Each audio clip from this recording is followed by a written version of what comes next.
Good morning viewers, आप सब कैसे हैं। मैं बहुत अच्छा हूं और होप करता हूं आप भी बहुत अच्छे होंगे। हाजिर हूं मैं अपने डॉग्स के साथ में और नए व्लॉग के साथ में। और हमारे साथ है, मेरी गोद में बैठी हुई है डेज़ी, और मेरे बगल में बैठा हुआ है लियो, और बैकग्राउंड में खेल रहे हैं चिंकी, मिंकी और बेला। तो आज का हमारा टॉपिक है कैनल के अंदर कलेक्टिव बीमार पड़ना, या कोई ऐसी प्रॉब्लम आना जो सभी डॉग्स में है। ऐसा कब होता है? अगर आपके डॉग एक साथ बीमार पड़ रहे हैं, यानी कि जैसे फॉर एग्जांपल अभी मैं एक केस बताता हूँ जिसमें एक कैनल के अंदर 3 डॉग थे और तीनों डॉग्स को एक ही तरह की दिक्कत हो रही है। तो पहले एक डॉग को ही, फिर दूसरे डॉग को ही, फिर तीसरे डॉग को ही। एट ए टाइम 2 डॉग बीमार थे।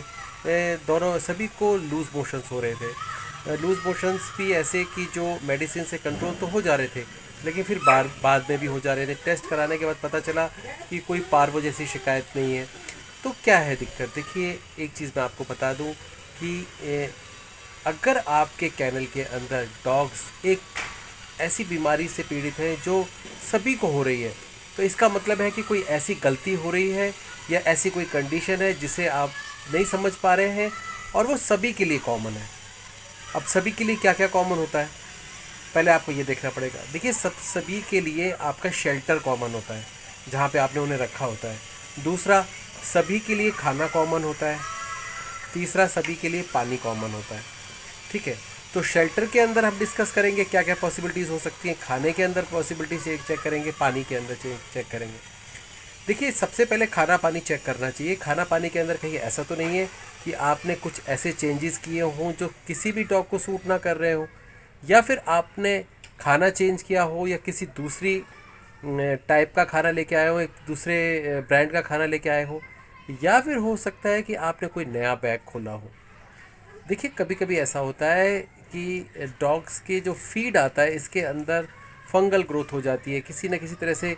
लेट एक्सपायरी डेट का खाना हो, पुअर पैकिंग हो, पैकिंग के अंदर अगर कुछ फट जाए, इसकी वजह से मॉइस्चर सीप इन कर जाए, इसकी वजह से अगर खाने में दिक्कत है तो आपके सारे डॉग्स में दिक्कत आएगी, आगे पीछे या फिर एक साथ। अगर सिमिलर दिक्कत है तो आपको होमवर्क करना पड़ेगा, पीछे से जाके चेक करना पड़ेगा कि आपको कि क्या दिक्कत हो सकती है। इसके अलावा दूसरी, पानी की दिक्कत। कहीं ऐसा तो नहीं है कि जो सोर्स ऑफ वाटर है वो इन्फेक्टेड है, उसमें कोई दिक्कत आ रही हो। अगर ऐसी दिक्कत है तो फिर आपको पानी भी चेंज करना पड़ेगा। तो जब हमारे इस तरह की दिक्कत आती है तो हम बहुत ही बेसिक से लेके चलते हैं, बिल्कुल नीचे से। हम पानी चेंज करेंगे, उनके खाने को रिव्यू करेंगे, ये दोनों चीज़ें हम पहले चेंज कर देंगे। उसके बाद आती है तीसरी बारी, वो है शेल्टर। देखिए, शेल्टर पे क्या दिक्कत आ सकती है, पहले हम वो देखते हैं। शेल्टर के अंदर दिक्कत यह आ सकती है कि अगर मौसम चेंज हो रहा है और आपने शेल्टर को उसी के अकॉर्डिंग नहीं किया है, तो हो सकता है कि आपके शेल्टर की वजह से डॉग को परेशानी होने लगे और वो बीमार पड़ने लगे। देखिए, अगर डॉग को लूज़ मोशंस हो रहे हैं, ठीक नहीं हो रहे हैं, और एक ही चीज़ बार बार हो रही है, तो आपको शेल्टर के अंदर उसकी बेडिंग चेक करनी पड़ेगी, इन्वायरमेंट चेक करना पड़ेगा, टेम्परेचर चेक करना पड़ेगा, और सारे पैरामीटर्स चेक करने पड़ेंगे। अगर सारे पैरामीटर्स आपको सही लगते हैं तो आपको देखना पड़ेगा कि कहीं ऐसा तो नहीं जिसे आप बिल्कुल रेगुलर मान रहे हैं वो उसमें कोई दिक्कत आ रही हो। देखिए, आपको पता होना चाहिए कि जो डॉग के टेम्परेचर जो है, जहाँ पे आप वो डॉग रहता है, उसका टेम्परेचर किस तरह का होना चाहिए। अगर सर्दियाँ आ चुकी हैं तो आपको उसकी बेडिंग का इंतज़ाम करना पड़ेगा, उसको जहाँ बैठता है उसका इंतज़ाम करना पड़ेगा। बहुत से लोग बोलते हैं सर हमने नीचे बेडिंग बिछाई, डॉग बैठा नहीं। डॉग देखिए समझदार नहीं होते और वो कोई भी अटपटी चीज़ को बर्दाश्त नहीं करते। जैसे पहले वो बेड पे नहीं बैठते थे तो अब भी बेड पे नहीं बैठेंगे। अगर उसे ज़मीन पे बैठने का शौक़ है तो ज़मीन पे ही बैठेगा। तो आप बोलोगे सर क्या करें, फिर हम तो अपने साथ सुला नहीं सकते, बेडिंग पे वो बैठता नहीं है, क्या करें? तो आपको इम्प्रोवाइज़ करनी पड़ेगी उसकी बेडिंग। इम्प्रोवाइज़ कैसे होती है बेडिंग?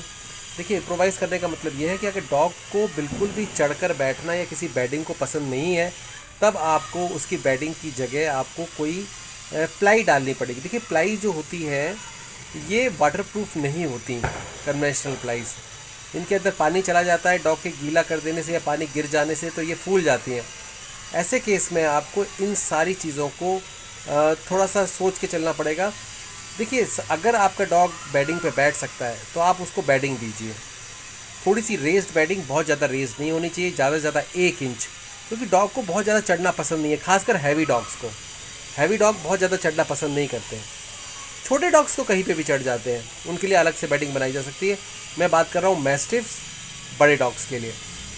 और अगर आपका डॉग बिल्कुल चढ़ना पसंद नहीं करता तो आप एक काम कीजिए, वाटरप्रूफ ग्रीन कलर की प्लाईज आती हैं, थोड़ी महंगी आती हैं, वो आप ले लीजिए। एक एक मीडियम साइज़ का डॉग जो 40 से 50 किलो का है, उसके लिए 3x3 का जो टुकड़ा रहता है वो काफ़ी रहता है। इसका मतलब है कि आप एक 6x3 की प्लाई ले लीजिए, उसके 2 टुकड़े करवा लीजिए, बीच में से 3x3 के 2 आपके पीसेस निकल आएंगे। 2 डॉग हैं, दोनों डॉग के नीचे डाल दीजिए ज़मीन पे।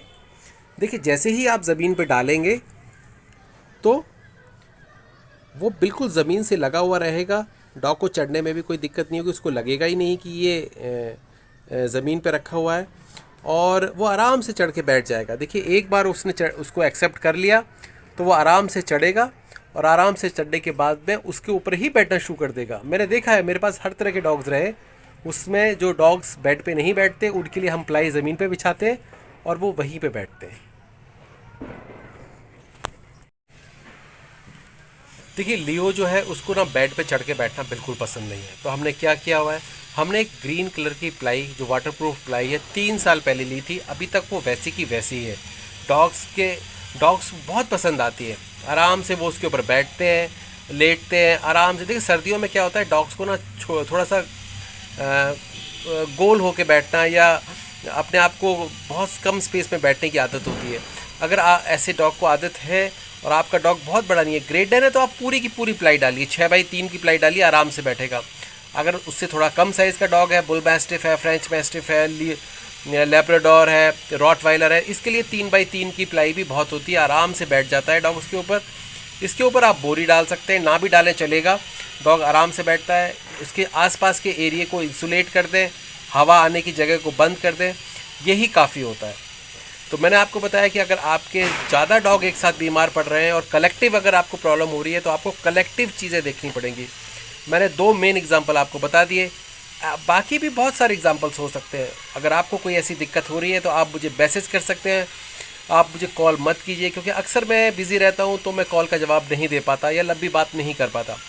Thank you for watching my channel. हम ऐसे ही टॉपिक्स लाते हैं, और अगर आपको कोई भी दिक्कत है तो आप हमारे चैनल पे जाके ड्यूरेबल कैनल और अपनी दिक्कत को लिखिए, टॉपिक को लिखिए, आपको उसके ऊपर वीडियो ज़रूर मिल जाएगा। हमारे डॉग्स के ऊपर करीबन 500 से ज़्यादा वीडियोज़ हैं। Thank you for watching our channel, do subscribers, thank you, have a good day.